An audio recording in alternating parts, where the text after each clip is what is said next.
Video? Ôi! Mongolnya? Jadupati খৰুৱা হৈ যুদ্ধৰ বাতৰি মংগলে আছেনে মোৰ পুত্ৰসকল চিন্তাই নেদেখো সেই হলে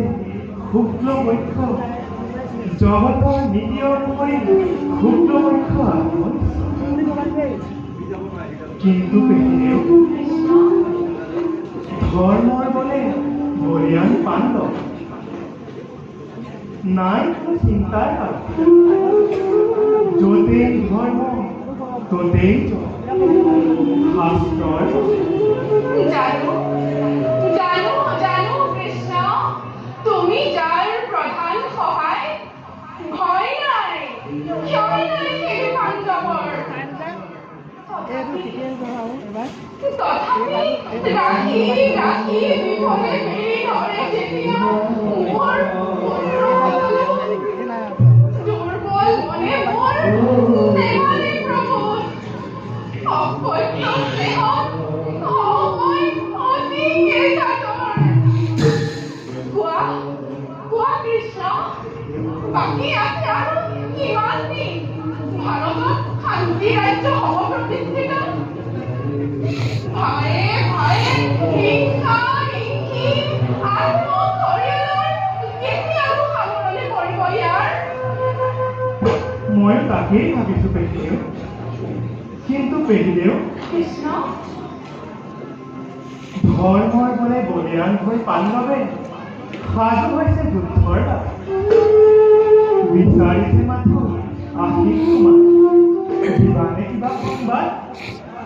ন্যায্য প্ৰাপ্তিৰ কাৰণে ক্ষত্ৰিয় সন্তানে যুদ্ধ অৱশ্যয় কৰিব বাধা মই দিয়া নাই নিদিও কদাপি কিন্তু কৃষ্ণ কবা গৈ তুমি পাণ্ডৱক সত্য ভ্ৰষ্ট ধৰ্ম নষ্ট নহ'ব কদাপি হয় হ'ব অশেষ দুৰ্গতি যাই যাব নৰতম অস্থায়ী জীৱন ধন্য তুমি পাণ্ডৱ জননী কিন্তু পেহিদেউ কৃষ্ণ সখা মোৰ মধ্য পাণ্ডৱে কৰিছে কৰ্ণবধৰ প্ৰতি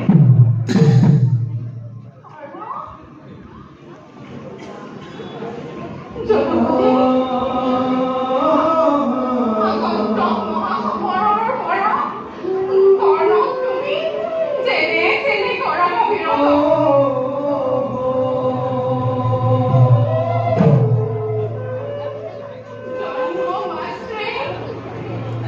জননীৰ বৈক্য ধীৰ ধাৰা অকাতৰে জীৱ পুত্ৰ কৰিল বঞ্চিত